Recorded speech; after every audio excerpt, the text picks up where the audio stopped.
Eh, grüß Gott. Hello. Guten Tag, guten Tag, guten Abend. Bonjour, bonjour. Je suis désolé, hier, j'ai été pris dans un vortex temporel qui fait que je n'ai pas pu faire de revue de presse. C'est compliqué parce que j'enregistrais le matin, ce qui n'est pas le cas d'habitude, l'émission Le Duel des éditos, qui était diffusée hier à 22h30. Et puis ensuite, j'étais au théâtre pour répéter, puisque on joue ce soir et demain. Alors ce soir, c'est complet. Au théâtre studio Alfortville, L'homme qui tua Muammar Kadhafi, mais il reste quelques places pour demain. N'hésitez pas à aller voir le site du théâtre studio si vous souhaitez venir. Je suis désolé, il faut un pass, comme vous le savez. C'est malheureusement l'époque qui veut ça. Passe jusqu'en juillet 2022. Putain, hier j'étais tellement vénère.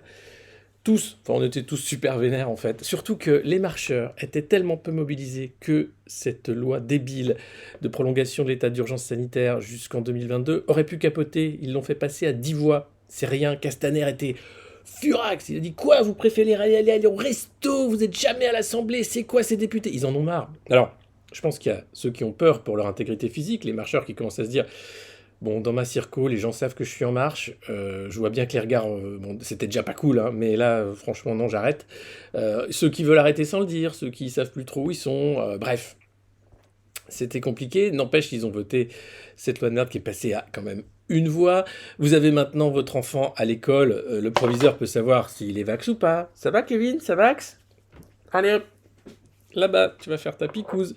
Et ça continue, ça continue. Pfizer, qui nous a régalé hier. Alors Pfizer, c'est les mecs, il y a un an, ils sortaient une étude pour dire notre vaccin, il marche à 95%. Bon, après, tu te rends compte, Israël a acheté plein de lots et tout, ils ont vacciné, c'était les premiers à dire non, c'est pas vrai, ça marche pas tout à fait à 95% votre truc. Oui, bon, 60-40, non, non plus, non. Bon, et ça marche, ça marche. Donc là, ils font une troisième dose, ils sortent une étude Pfizer, ils disent bon, là, notre troisième dose, elle marche à 95%. Ouais, génial. Tu dis, putain, vous êtes fort, hein. Seulement, voilà, nous, on veut nous imposer le pass sanitaire encore et toujours. Il faut que ça dure, hein, il faut que ça s'arrête jamais. C'est la Macronie triomphante. Hein, il faut les virer, ces doses de vaccins, sachant même que l'immunité collective ne va pas marcher. Mais dans le Figaro, on apprend quand même que les Français sont pas super favorables à une troisième dose, bordel. Non, même opposé. Aïe, aïe, aïe, aïe, aïe, aïe, aïe, tu vois. Pas tant la troisième dose, enfin, il y en a qui vont le faire, mais dire que sans troisième dose, pas de passe, là, ça passe pas. Voilà. Donc c'est la limite hein, des marcheurs. Deux doses oui, trois doses, bonjour les dégâts. Ça vous rappellera une campagne de la sécurité routière. Bon, c'est la sécurité vaccinale. De toute façon, voilà. Et puis, hier encore, alors non, mais c'était un festival hier. Enfin, vous allez me dire, en Macronie, c'est un peu tout le temps un festival. Je commence sur les chapeaux de roue, mais parce que j'ai qu'une heure, donc j'essaie d'aller vite. D'ailleurs, comme j'ai qu'une heure, n'hésitez pas à partager dès maintenant hein, le lien de cette revue de presse, à hurler bien sûr sur votre balcon, c'est la revue de presse, dans votre jardin également, à envoyer des messages à Thomas Pesquet dans l'espace pour dire «Oh Thomas, c'est la revue de presse, bordel!» Vu que t'as internet, t'as qu'à te connecter. À aller sur tous les comptes Twitch que vous connaissez, dire que c'est la revue de presse. Mettez ça sur Facebook qui nous explique, Laurent Soli, grande interview de Laurent Soli dans le Figaro, je crois, qui nous explique comment Facebook va sauver les élections, hein, rien de moins, en établissant les règles de la communauté et respectant les règles édictées par l'État français sur les élections. Merci, Nadvero, c'est déjà fait. Je sais, beaucoup le font, beaucoup. Les Galeries Lafayette ont installé la technologie que j'ai importée. Pas de passe sanitaire, super. Pense à l'EHPAD inoculé 3 doses. Ouais, 24 cas de Covid sur 67 personnes. Non mais, c'est Pfizer, les gars. À chaque fois, ils nous sortent une étude. En fait, c'est un communiqué de presse pour dire que leur produit, c'est de la bombe, bébé. Et puis après, bon, les mecs achètent. Ils ont dit, comme on a affaire quand même à des pipes stratosphériques un peu partout. Dès qu'il y a un petit contrat, et puis des fois, bon, ils se démerdent pour en mettre de côté, mais ils disent, ah, c'est super, on va faire un truc, c'est super. Bon, puis ça marche pas. Mais c'est pas grave, on continue. Et là, tu te dis, mais vous allez pas retomber dans le panneau. Et si, t'as les mecs qui commencent. Merci, vieux fou bleu, 5 bits envoyés. Merci, Nassa Del Papel, de nous suivre. Merci, Alfie également. Merci à tous ceux qui nous suivent. Agathe de Power qui a renouvelé son abonnement. Vous pouvez bien sûr vous abonner ici sur Twitch, nous mettre des pouces bleus sur YouTube et ailleurs. Parler de cette revue de presse, c'est extrêmement important. On est également sur Patreon. 2 doses, ça va, 3 jours, bonjour les dégâts, ça c'est sûr. Et puis voilà, où est la science en fait, hein? Les mecs, ils se foutent ouvertement de notre gueule. Je vous le disais mercredi ou mardi, est-ce que vous vous rappelez quand les vaccins devaient être stockés à moins 70 degrés, puis moins 25 degrés, et puis maintenant, voilà, on s'en fout. Enfin, c'est vraiment du grand n'importe quoi, avec un Véran qui n'aime pas qu'on le traite de menteur. Il a dit, vous ne respectez pas la République, à Éric Coquerel, qui dans l'hémicycle a traité le ministre de la Santé de menteur, ce qu'il est, puisqu'il a menti de plusieurs fois, il a été pris la main dans le sac, mais on n'a pas le droit visiblement de dire que c'est des menteurs, il faut dire que ils ont des chiffres erronés. Ouais. En tout cas, ici on se prive pas de dire que ce sont des menteurs, parce qu'ils mentent évidemment, et on témoigne 3000 soignants, puis 15 000 soignants mis à pied, on parle de 160 000 soignants qui n'ont pas reçu leurs 2 doses officielles, plus bien sûr la troisième dose qui va avoir du mal à arriver. L'argent européen, bien sûr, les recherches, tout ça, on va pas rentrer dans les détails. Ici, c'est la revue de presse du monde moderne, c'est à 9 h ou presque. Excusez-moi, je vais faire comme au Japon, je vais me flageller en direct. Je n'ai pas pu hier faire la revue de presse. Je vous l'expliquais à cause d'un agenda trop chargé et Antoine est à l'Expo universelle de Dubaï pour vendre ses robots, parce qu'il fait des robots conversationnels, Antoine, avec Inceptive. Et puis moi, j'étais donc ensuite au théâtre, donc c'était compliqué. Mais bon, vous étiez content hier quand même, hein? Jean Castex vous a filé 100 balles. Avec le sourire. 100 € pour pouvoir acheter un peu des carburants. Hein, non, ça ne marchera pas. S'ils pensent acheter la paix sociale avec 100 balles, alors je crois que c'est un peu débile, ou alors c'est vraiment nous prendre pour des... Alors, après, ça peut marcher. Hein. Je dis, les gens sont tellement à la rue, ils sont tellement tristes, pourquoi pas, pourquoi ça marcherait pas. Du coup, je suis allé voir les prix, les prix des fourches, parce que fourche 2022, voilà, on en parle. Hein. Et ben ça va de 20 balles à plus de 100 balles. Donc vous avez beaucoup, beaucoup de fourches. Alors, la première, premier prix, 11,80, hein, qu'on trouve voilà, sur Leroy Merlin, par exemple. Voilà. Elle est pas mal. Hein, je vous la mets là dans les images. Bougez pas. Avec 100 balles, tu vois, tu peux réserver un dixième de l'offre Castex pour ça. Voilà. Alors, où est-ce que je l'ai mise? Non, je l'ai pas mise. Le train de la hype approche, hein, les amis. Déconnez pas. Le train de la hype approche. Ne déconnez pas. Pourquoi il ne prend pas? Qu'est-ce qui se passe? Ah là, j'essaie de faire des trucs, mais ça ne marche pas. Bon, ça marche pas. Attendez, bougez pas. On va faire comme ça.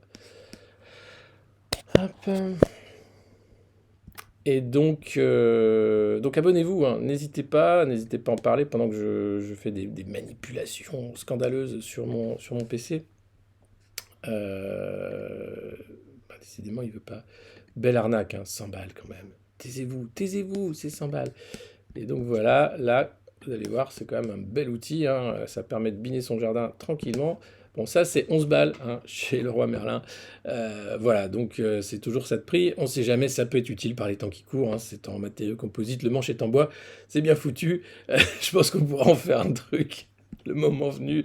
Et puis sur les ronds-points, il va falloir réinstaller. Apparemment, les gilets jaunes sont revenus sur les ronds-points, donc il va peut-être falloir faire des fondations cette fois-ci, hein, mettre de la brique, du ciment, faire des vraies maisons qui vont tenir, des douves aussi, peut-être même quelques châteaux forts pour se préparer aux nombreux tirs de LBD, des grands ventilateurs anti-lacrymo aussi. Attention, manche fragile. Oui, bah, vous pouvez changer. Ça, c'est le premier prix. Après, vous pouvez aller dans du Kevlar, des trucs, des trucs, des fourches de compète. Là, on est quand même. On peut avoir des aides pour acheter une fourche. Bah, sur les 100 balles, vous pouvez dédier 10 balles, 11 balles 90 à l'achat d'une fourche. J'en ai acheté une sans rire, j'adore. Super. Donc voilà, désolé. Je craque un peu parce qu'ils nous rendent fous. Alors 38 millions de Français vont bénéficier de cette aide de 100 euros, qui permet en fait, plutôt que de contrôler les prix, hein, de dire, écoute Total, tu pollues la planète, tu t'en es mis plein les fouilles pendant des années, donc là tes profits, tu te les carres là où je pense. Par contre, on va faire baisser le prix du carburant, et puis on va baisser... Alors, le problème c'est que Bercy, c'est Bruno Le Rebond a dit, non mais si on baisse le prix du carburant, on perd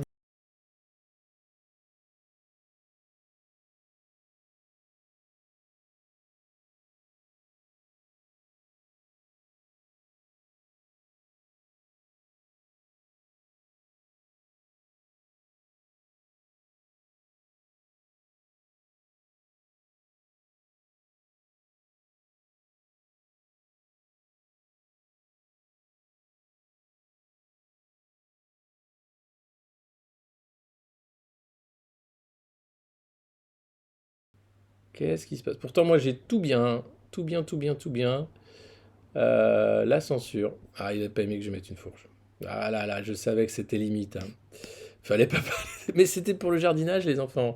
Rien. C'est bon, c'est revenu. Bon, je te jure. Oh, c'est le monde dans lequel on vit quand même. À chaque fois, t'es là, tu dis, oh, est-ce qu'ils vont nous censurer? Est-ce que je vais avoir le droit de dire ça? Est-ce que je peux dire ça? Est-ce que... Ah là là, ah là là, ah là là. Allez, Laurent Soli, je crois que c'est dans le Figaro, tiens justement, essayons de parler, parlons peu mais parlons bien. Alors, le Figaro nous parle de la violence dans les écoles, c'est de plus en plus terrible. Il y a des grands frères maintenant qui sont dans les écoles pour régler les conflits territoriaux, pour vérifier qu'il n'y a pas des jeunes qui ne sont pas du lycée ou du collège qui traînent devant pour qu'il y ait des bastons, il y a des morts, c'est terrible. C'est de pire en pire, avec bien sûr l'influence américaine de l'ultra-violence. Il ne nous parle pas trop des séries, il dit simplement l'école c'est violent, hein. Moi je me rappelle quand j'étais à l'école c'était déjà violent, alors pas aussi violent, mais c'est quand même le moment où les humains qui sont mal dégrossis, hein, qui sont des enfants, apprennent à devenir des humains. Donc tu as le clan des salauds, c'est toujours les mêmes, le clan des victimes, le clan des justes, le clan de ceux qui s'en foutent. Et voilà, et ça fait ceux d'après en fait, hein. Très tôt en fait, tu sais qui va être dans quelle case. C'est malheureux, hein, mais c'est un peu ça. Ça vient bien sûr du background familial, ça vient bien sûr aussi d'un rapport à la violence qu'on apprend dans le cadre familial, dans le cadre privé, pas forcément à l'école. Et voilà, ce rapport à la violence, il est plus ou moins proche, il est plus ou moins énorme. Et puis, en parlant de violence, il y a bien sûr les violences subies, puisqu'il y a eu la première réunion publique de la Clivise à Nantes, où les victimes d'inceste, hein, sont venues parler. Ça, c'est également dans toute la presse ce matin. Un mois après son lancement, la commission sur l'inceste et les violences sexuelles faites aux enfants a reçu plus de 4200 témoignages. C'est affolant. Beaucoup de femmes, quelques hommes qui racontent ce qui s'est passé lorsqu'ils avaient 8 ans, les viols des frères, des parents. Voilà, Monique prend le micro, voit étranglée par les sanglots. Elle est sexagénaire maintenant, mais elle raconte: Je n'ai pas eu la force d'aller au tribunal après le viol. Sa famille était trop connue dans le village. J'ai voulu les protéger, ne pas aussi les briser. S'excuse presque la retraitée. Pire encore, une jeune fille qui maintenant sexagénaire aussi raconte: elle était bègue quand elle a voulu porter plainte contre son père, très pieux, hein, qui priait plusieurs fois par jour, etc. Au commissariat, les gendarmes se sont moqués d'elle, n'ont pas pris sa déposition et ont appelé son papa pour qu'il vienne la récupérer. Elle dit que depuis, elle ne vit plus, elle survit. Voilà, c'est des vies ravagées. Il y a beaucoup de témoignages ce matin dans la presse sur cette mission qui libère la parole. Une de plus maintenant. Qu'est-ce qui va être fait? C'est extrêmement compliqué, bien sûr, d'agir dans le cadre privé, même quand on est un État tout puissant qui vous met le pass sanitaire. Et puis, je cherche sinon... Ah oui, c'est une super nouvelle aussi, les micropolluants infestent nos rivières. Alors, vous savez, je vous en parlais, il y a une étude de l'ANSES qui va commencer sur les riverains des zones viticoles, hein, parce que la vigne, notamment dans le Bordelais, utilise beaucoup de produits phytosanitaires pour voir si vous êtes chimiquement modifié, hein, parce que vous respirez de la merde. Et bien là, on apprend que les rivières, de toute façon, c'est cramé aussi, plus de 141 contaminants. euh, des polluants de tout genre, hein, détergents, produits ménagers tout simplement, les shampoings, les savons, les médicaments. Voilà, et on compte là 141 produits qui sont tracés, qu'on peut vérifier dans l'eau, mais les chercheurs parlent de plus de 20 000 substances en fait, avec un impact chronique extrêmement grave sur les populations des rivières, sur les zones humide, et en disant qu'en plus, en ce moment, la chimie est extrêmement inventive et il y a plein de nouvelles molécules qu'on ne connaît pas qui sont en train d'être libérées dans la nature. Donc, allez, on continue, c'est génial, on adore. C'est quand même génial, hein. Tu te dis, mais où tout ça peut nous mener à part dans le mur? Bon, mais non, mais il y a des mecs qui continuent. Tu vois, à dire non, mais il y a une élection présidentielle, faut prendre ça au sérieux et tout. Ah, et puis, j'ai l'impression que ça bug encore, mais peut-être pas, je sais pas. Euh, Merci d'être là, hein. Je suis désolé pour hier, vous êtes là aujourd'hui, j'ai peur que vous me fassiez la tronche, mais c'est sympa. Et normalement, Antoine prend le relais, mais là, il peut vraiment pas. Il est sur Tatooine. C'est, faut voir les photos qu'il m'envoie de cet expo à Dubaï, là, c'est complètement pété comme lieu, quoi. Donc, Donc voilà, la pollution, un peu, ça marche. Bon. Non, j'ai pas eu quoi faire. Bah non, j'ai rien. En fait, je ne touche pas terre là ces derniers jours et ça va pas aller en s'arrangeant. Donc voilà, j'ai pas eu quoi faire non plus. La vie, mes amis, la vie. Neom aussi s'est pété. Beaucoup de choses sont pétées. Dubaï, ça c'est capitaliste. Des tours dans le désert, construire des tours dans le désert. Et ça sert à rien. Ça c'est capitaliste. Pouvoir skier en été et jamais prendre le train. Ça c'est capitaliste. Enfin maintenant, le train, tu peux le prendre, hein, t'as les classes luxe de la SNCF hein, qui s'est dit tiens, et pourquoi nous on ferait pas une offre capitaliste pour les richoux qui aiment prendre le train comme l'avion et ils le font, donc c'est super. Merci les nouveaux follow, n'hésitez pas bien sûr à vous abonner, à nous suivre ici, à partager cette revue de presse. Vous êtes formidables. Louis, Jeff, merci pour l'abonnement avec Prime. Vous pouvez bien sûr prendre l'abonnement avec Prime. Respirer, non. Respirer, c'est naturel, je crois. Après, il y avait cet article magnifique dans Jacobin Mag, qui est un magazine anglais anticapitaliste, qui explique qu'en fait, aujourd'hui, on vit un peu dans le capitalisme comme on vivait dans l'Ancien Régime. Personne n'osait remettre en cause le pouvoir divin des rois. C'est un peu ça, hein. Vous avez les grands prêtres de la dette, dont Moscovici, qui à la Cour des comptes est en train de dire il faut la faire, cette réforme des retraites. Il faut des didons. Il faudrait bien qu'elle arrive bientôt. Hein. Il veut peser Moscou sur la présidentielle. On lui en demande pas tant. Hein. On l'a mis là pour qu'il pantoufle tranquillement, après avoir été commissaire européen et puis fossoyeur du PS. Mais là, le voilà qui déboule avec son petit dossier sous le bras. Regardez comme il est mignon. Oh là là, il est beau ce jour-là. Son petit costard. C'est tout Saint-Germain là qui brille. Euh, Attends, si je partage la photo, j'ai peur que ça bug tellement trop de beauté. Paf.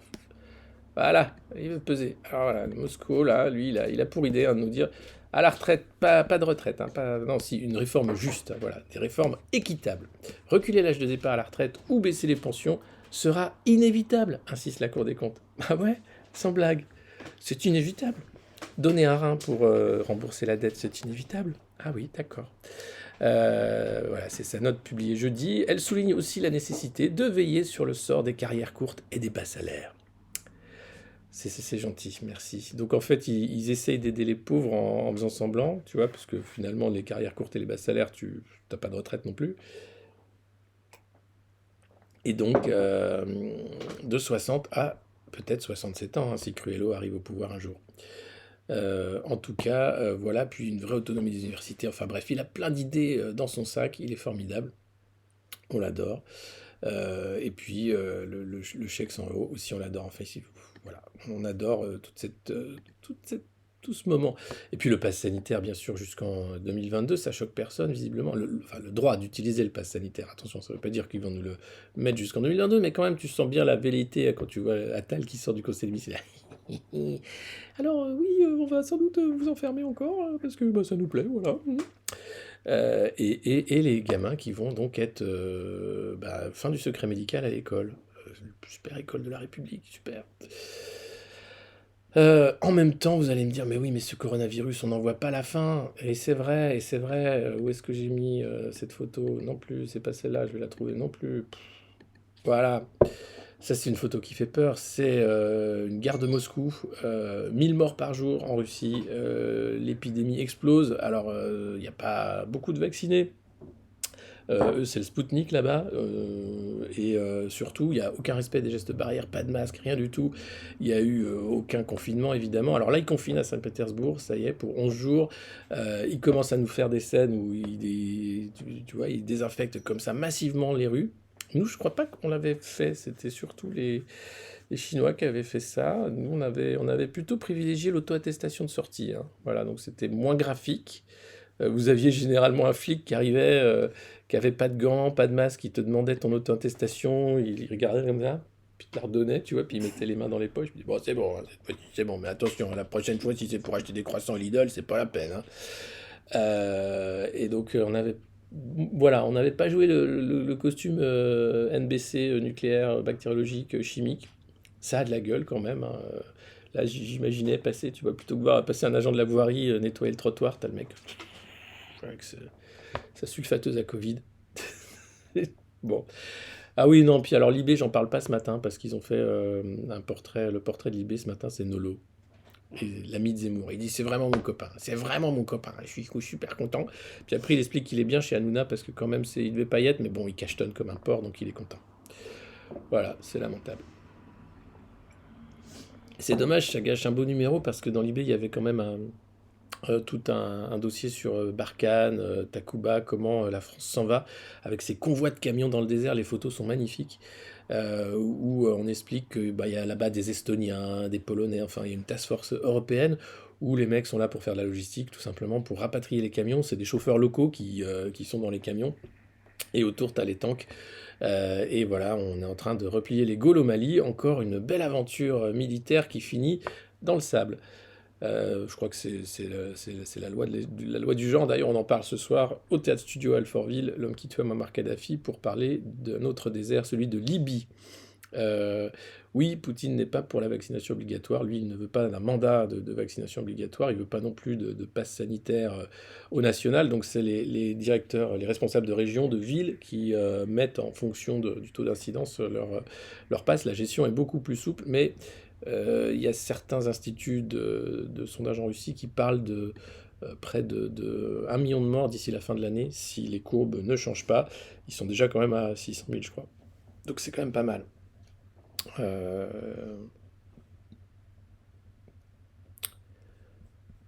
la ville de l'Andouille. Je sais pas pourquoi vous parlez de la ville de l'Andouille sur le. C'est la magie ce chat en fait. Hop, oups, qu'est-ce que j'ai fait? Oups, non, pas lui. Je cherche mon Jean-Louis. Non, ça c'est Barkhane. Ah non, là, ça c'est la troisième dose. Pardon, la crise qui fait exploser. Voilà. Ah, ça c'est le gars sûr, hein. Jean-Louis Debré, le rire a disparu de la politique. Il a tellement raison. Il dit les gens sont tellement tristes et c'est vrai qu'on a là affaire à des profils politiques qui n'ont rien à voir avec ce que c'était. Et Jean-Louis Debré nous parle des bons mots de Chirac et d'autres, en disant Chirac, il demandait mais c'est quoi votre sport préféré, Jacques Chirac? Et il disait c'était les barres parallèles. Un bar rive gauche, un bar rive droite. Voilà, ce genre alors c'est à l'ancienne, hein, c'est un peu Audiard tout ça. Et c'est vrai que lui, il est super drôle, Jean-Louis Debré. Mais déjà que Jean-Louis Debré te dise qu'on se fait chier, que c'est vraiment pas drôle la politique, c'est de te dire le niveau déjà de.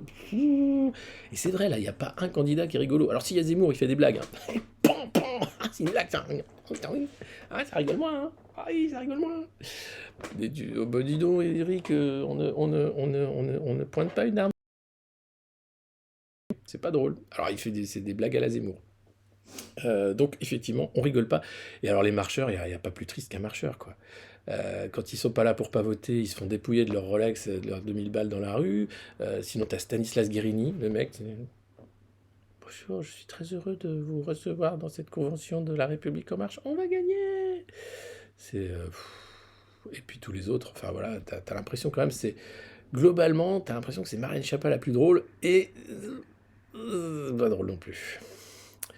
Qu'est-ce qui ça bug? Faites F5, abonnez-vous. Abonnez-vous, pour pas que ça bug, faut s'abonner. C'est aussi simple que ça, hein. Je crois que c'est, voilà,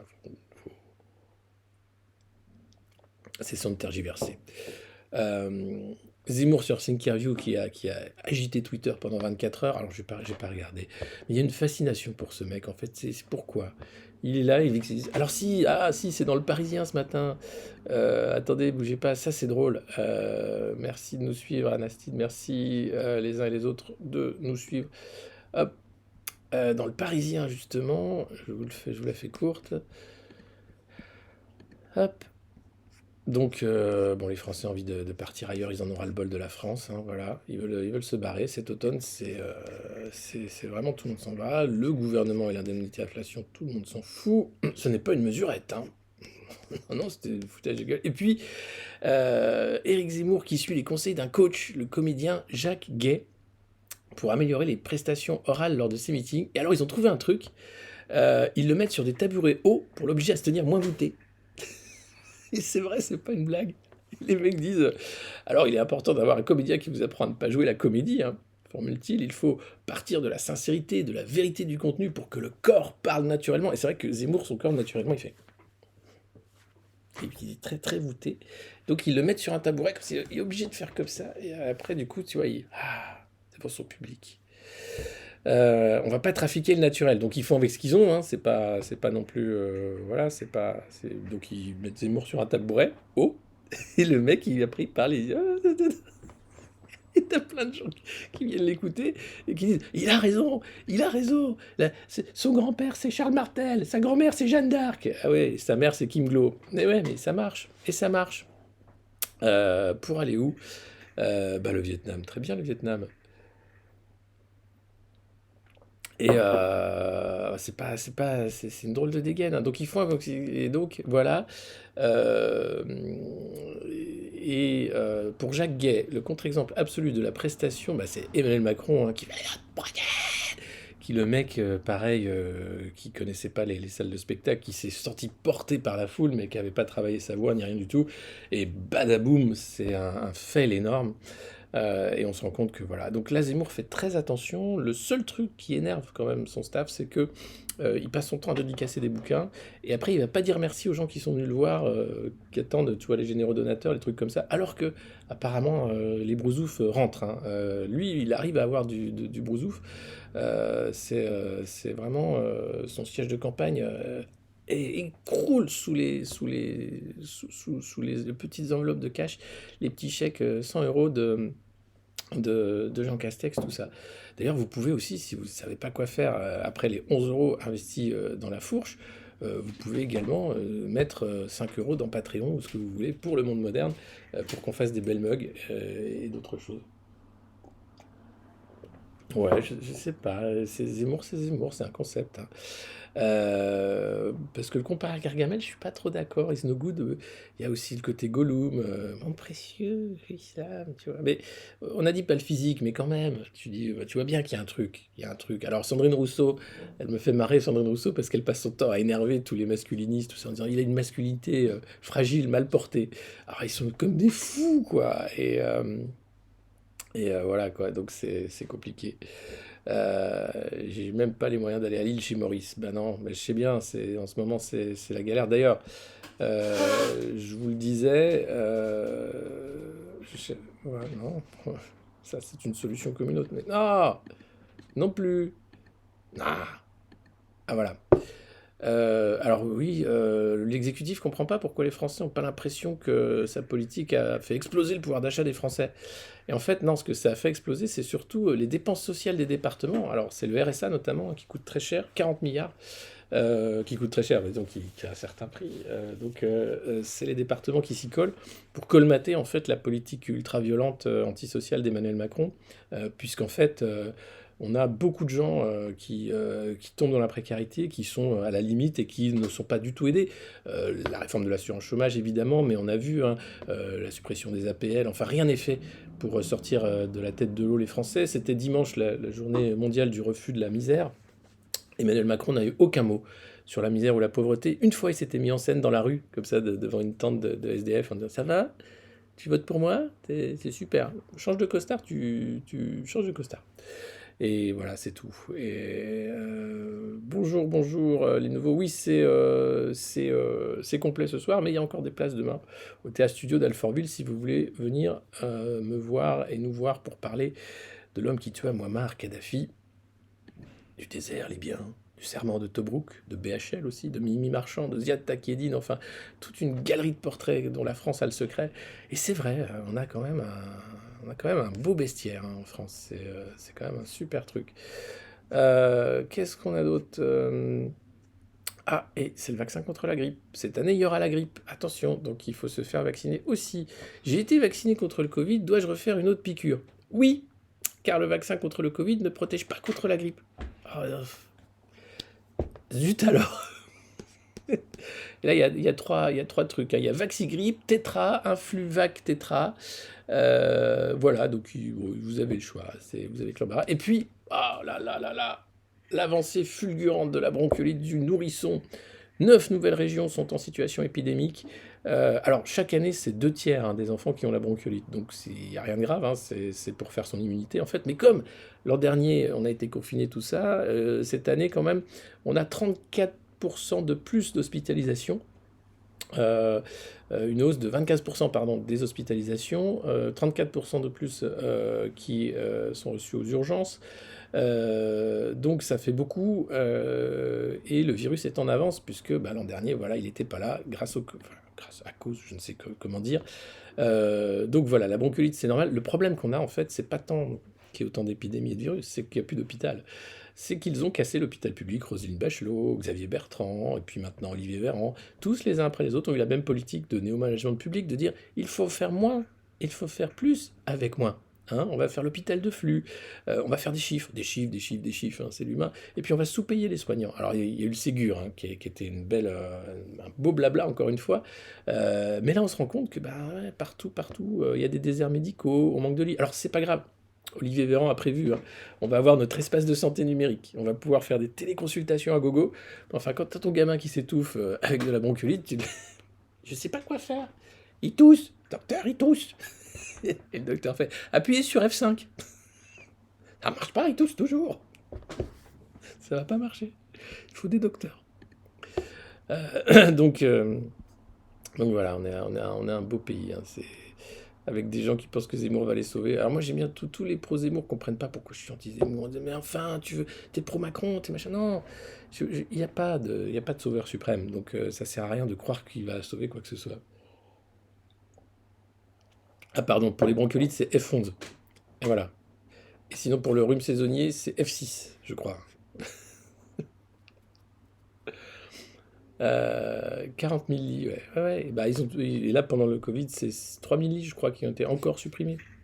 Donc, ils n'arrêtent jamais de faire le travail de SAP pour dire après que c'est nous, on comprend rien. Vous savez, enfin, on a l'habitude. Mais c'est pas grave, vu qu'on a un chèque cadeau. Et qu'est-ce qu'on aura à Noël? Qu'est-ce qu'on aura à Noël sous le sapin? Parce que Libé titrait hier, y aura-t-il des jouets sous le sapin? Voilà, ça. Alors ça. Et puis Rémi Dallet, vous savez, c'était ce gourou qui était planqué en Malaisie, qui voulait faire un coup d'État. Il lui faisait des vidéos comme ça en costant en disant il est temps maintenant de reprendre le pays au pays. Il est temps de sortir partout où vous pouvez avec vos cure-dents. Parce que lui, je crois que c'était pas la fourche, son truc. Bon, il est en tôle hein, depuis, parce qu'il avait participé à l'enlèvement d'une petite fille pour l'exfiltrer des mains d'une secte pédosataniste selon ses dires.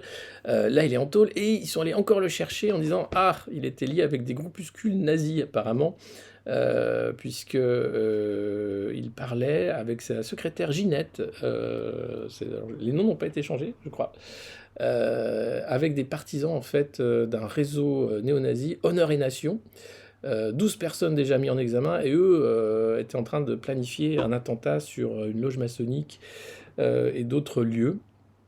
Et puis voilà, il y avait également son mouvement politique La Nouvelle France, qui appelait au renversement pacifique et populaire du gouvernement français et non à des attentats ou des actes de terrorisme néo-nazi. Bon, alors, des fois, tu tiens pas tes troupes, hein, ça dérive. Moi, j'étais pacifiste, je leur disais de prendre des fourches pour jardiner, je sais pas ce qui s'est passé. Je vous rappelle que c'est pour jardiner, les fourches. Ah non, c'est pas pour autre chose. Et je vous ai expliqué que la violence n'est pas une solution, jamais. Surtout face à la violence d'État que nous prépare Darmanin avec ses stocks de LBD et de gaz lacrymo, personne ne pourra gagner. Hein. Personne. À moins d'être à 12 millions et d'avoir des tracteurs.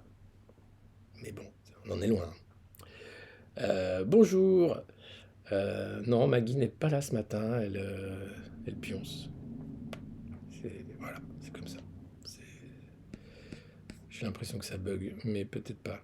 Vous me direz que ça va. Non, ça va. Excellent, nous dit-on. Euh,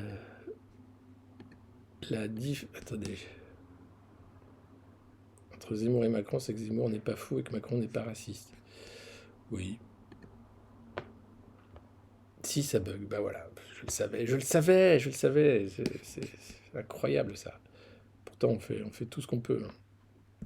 Allez, qu'est-ce qu'on a d'autre ce matin dans la presse, Rémi Daillet? Donc ça c'est fait. La taxe foncière, ça on en avait parlé aussi. Le carburant à prix coûtant. Et le Parisien avait posé une question à Elisabeth Borne, la ministre du Travail. Alors, pourquoi ne pas rendre le pass sanitaire obligatoire en entreprise pour enlever le masque au bureau? Déjà, la question est pas orientée, tu vois. Déjà, le masque, c'est déjà une tannée, mais le pass en entreprise, tu dis non, mais oh, et. Parce qu'à l'Assemblée nationale, pas besoin du pass. Hein. C'est interdit d'interdire aux parlementaires d'accéder à l'hémicycle. Parce que c'est vital pour la démocratie. Hein. Pareil, les meetings politiques, il n'y aura pas de passe sanitaire non plus. Mais par contre, pour ton boulot, si t'es soignant, si tu vas aller à l'hôpital, sauf si tu gueules comme en Martinique, passe sanitaire. Mais si tu gueules, bon, tu peux y aller quand même. Et là, Elisabeth Borne, j'ai conscience de la lassitude que ressentent la plupart des Français face au port du masque au travail, mais bon, on a demandé aux salariés des efforts considérables ces derniers mois, ce qui implique notamment le port du masque dans les espaces clos et partagés. Et on a pu limiter le nombre de contaminations et permettre à notre économie de continuer à tourner. Ça tourne pas assez, il faut travailler plus, nous dit Bruno Le Maire, nous dit Emmanuel Macron, les Français travaillent pas assez. Et donc, non, elle dit non, bon, là, imposer le pass sanitaire à l'ensemble des salariés pour aller travailler n'est pas anodin. Hein, cela représente une contrainte forte, bien plus que de demander pour aller au restaurant ou au cinéma. Ça, c'est les loisirs, on s'en fiche, tu vois, le travail. C'est comme le transport en commun, ça n'a rien à voir, ça, pas besoin de passe. Il faut y aller, il faut y aller. Avec le protocole qui s'applique dans chaque entreprise, nous disposons de règles claires, connues et respectées de tous qui ont démontré leur efficacité pour nous protéger. L'heure de retirer le masque en entreprise n'est donc pas encore arrivée, mais elle viendra.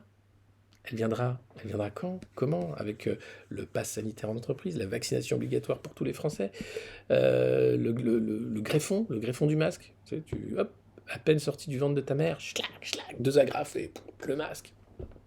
Ça, c'est voilà, je ne sais pas. Nos masques depuis le début dans ma boîte, zéro Covid. Bah oui, il y a plein de cas comme ça, évidemment. Et le nombre de boîtes qui font semblant, qui arrivent, et puis bon, très vite, tu l'enlèves. C'est parce que toute la journée avec le masque. Mais les soignants le font, les métiers de contact le font, beaucoup de gens le font. Merci Mariva pour ce réabonnement, merci à tous ceux qui nous ont suivis ce matin, merci à ceux qui partagent allègrement cette revue de presse, qui est, je dois dire, un moment privilégié chaque matin, qui n'a pas eu lieu hier matin, excusez-moi, c'est quasiment tous les jours, presque à 9 heures. Un jour, on arrivera à un niveau de professionnalisme digne de Cyril Hanouna, vous verrez. Mbappé sera ballon d'or un jour, voilà, c'est des grosses nouvelles. Je retrouve pas l'interview de Laurent Soli. Pourtant, elle est intéressante cette interview. Je vais essayer de la retrouver. Alors.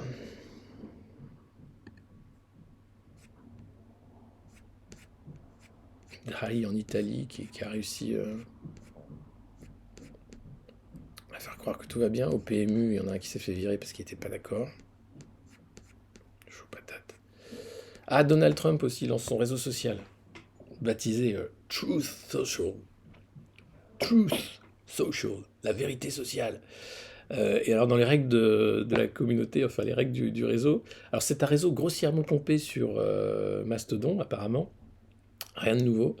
Et dedans par contre t'as pas le droit de dire du mal de Trump ou de son courant politique. Voilà, sinon t'es éjecté, c'est la seule règle de la communauté. Après tu peux être adepte du Ku Klux Klan, tout ça, il n'y a aucun problème. Mais je crois que il va compter comme ça, je pense qu'il va compter sa base pour savoir s'il peut retourner devant les électeurs américains, parce que aux États-Unis, quand même, 75% du camp républicain pense que l'élection a été volée. 75%, c'est énorme. Et il y a encore, hein, bien sûr, des recomptages de voix, etc. Et des gens qui sont persuadés que ce vote à distance a totalement été un vol, en fait, du vote démocratique pour l'élection de Biden. Biden, qui est dans la sauce totale hein, depuis le départ de l'Afghanistan, il avait promis un plan de relance à je ne sais plus combien de milliards de dollars. Ça devait être genre 100 milliards, et finalement, ce sera 30 milliards. Bref, alors c'est la faute à la reprise qui est pas là, c'est la faute au Covid. Et puis tous les Européens qui étaient là, genre Biden, c'est génial, c'est le progrès qui revient, se rendent compte qu'en fait, il fait des camps contre les migrants encore plus violents que Trump, qu'il a une politique antisociale pareille, que bref, c'est un président des États-Unis, quoi. Les mecs font, on a peut-être été un peu trop optimiste, sans blague. C'est le discours de qui? De Biden hier? J'ai pas écouté. Ouais, où il avait dit qu'il avait été un militant depuis toujours, alors qu'en fait non, tu vas faire du fact-checking très vite, tu vois qu'il n'était pas militant à l'époque où il en parlait. 2000 milliards c'était? Ok, enfin, c'est tellement des chiffres sortis du chapeau. C'est comme Valérie Pécresse et les suppressions d'emplois publics. 150, non 200. Éric Ciotti, 250, 3000. 3000 millions Allez, et si on supprimait l'État? Hein? Les énarques. Je suis sûr que vous pouvez nous trouver un truc pour supprimer l'État. Ah voilà, c'est là, c'est dans le Figaro, donc l'interview de Laurent Soli, Comment allez-vous protéger la présidentielle française des opérations d'influence? Protéger la présidentielle, hein. C'est Facebook qui protège. On est dans l'Orwell, mais pur jus, hein. Donc ça, je pense que c'est une page de pub, hein, l'interview de Laurent Solis. Je pense que c'est Facebook qui dit, nous, on paye des pubs parce que ça fait des mois que Facebook se paye des pages de pub comme as dans le Figaro. Et là, donc, en retour de ces grandes pages de pub, ils ont l'interview du boss qui est ultra, ultra bien. Donc Facebook protège. Merci Facebook. Facebook qui est montré du doigt depuis des mois pour toute cette malfaisance de ce réseau social. L'algorithme, bien sûr, qui censure, l'algorithme qui pousse des contenus haineux. Alors lui dit pas du tout, c'est faux, c'est une accusation fausse, hein. Facebook avantage les profits aux dépens de la sécurité des personnes. Nous avons dépensé 13 milliards de dollars dans la sûreté de nos plateformes. Nous employons 40 000 personnes. Nous avons développé des technologies d'intelligence artificielle les plus pointues.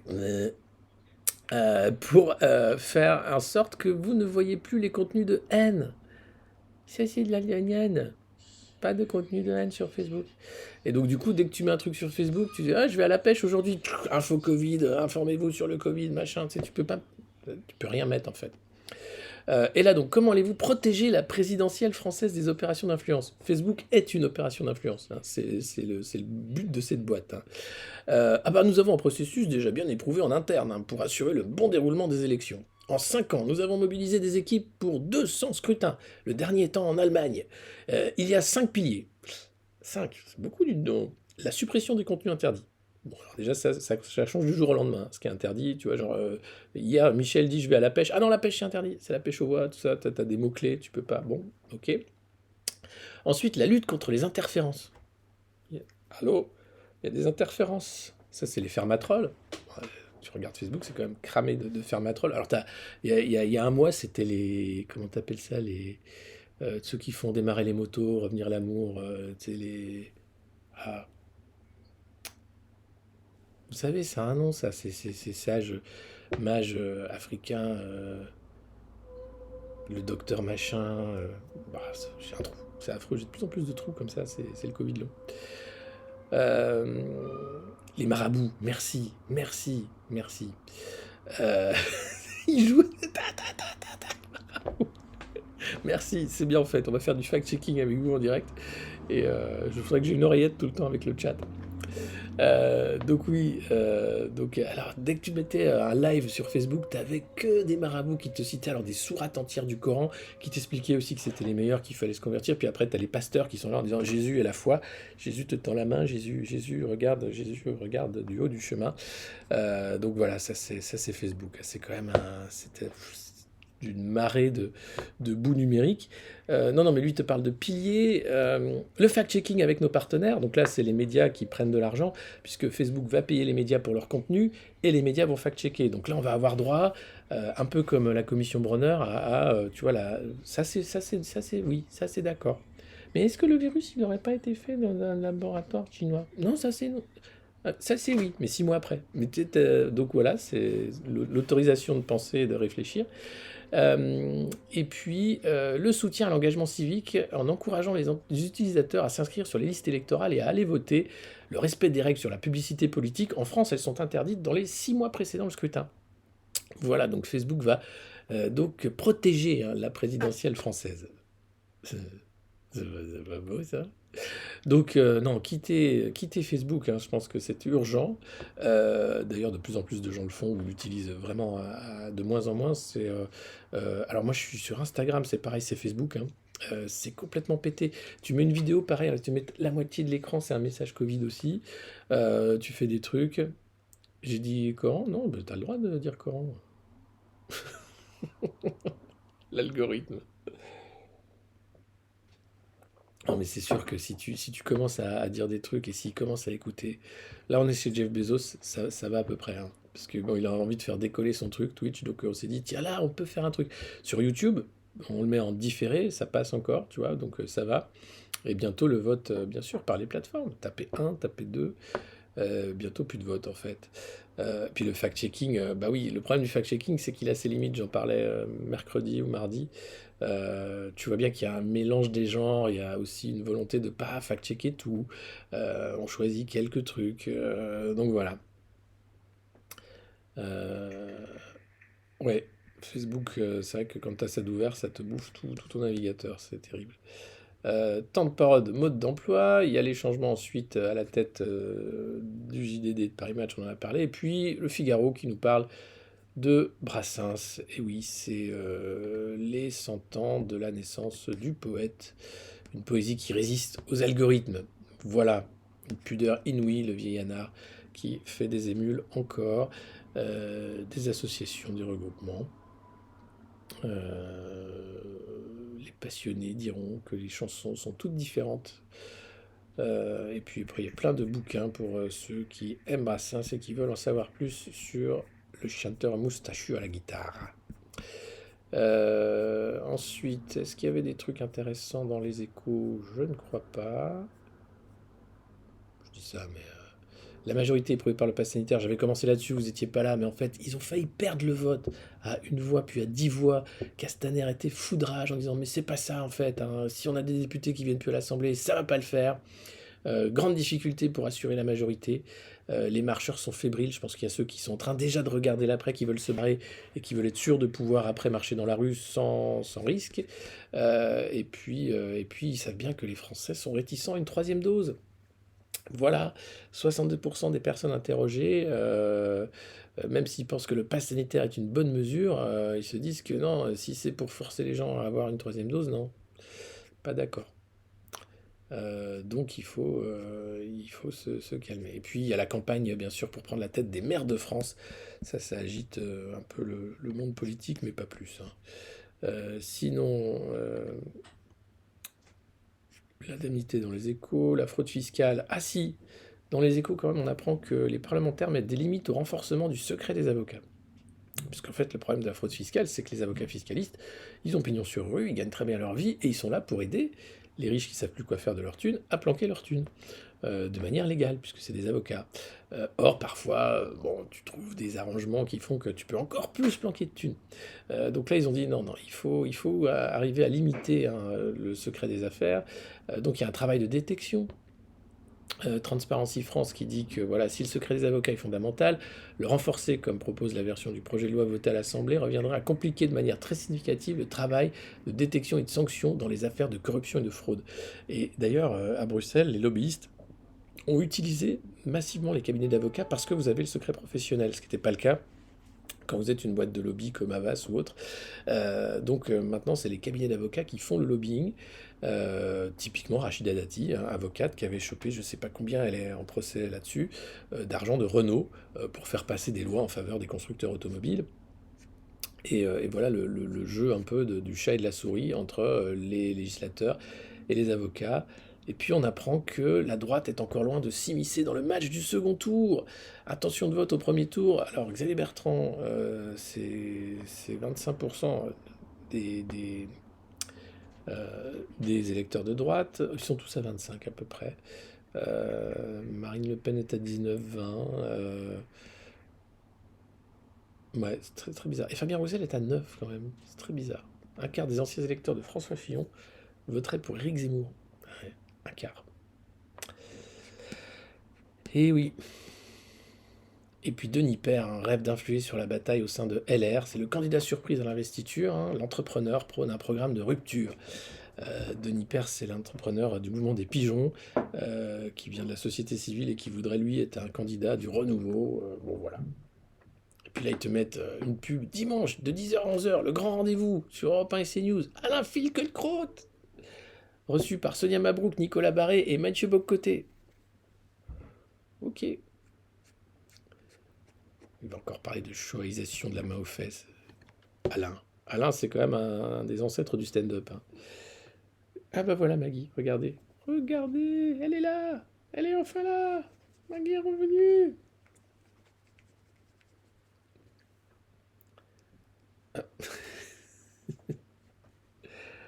Ah bah une commission d'enquête pour les mensonges de Véran? Non, vous avez vu la commission d'enquête sur Benalla?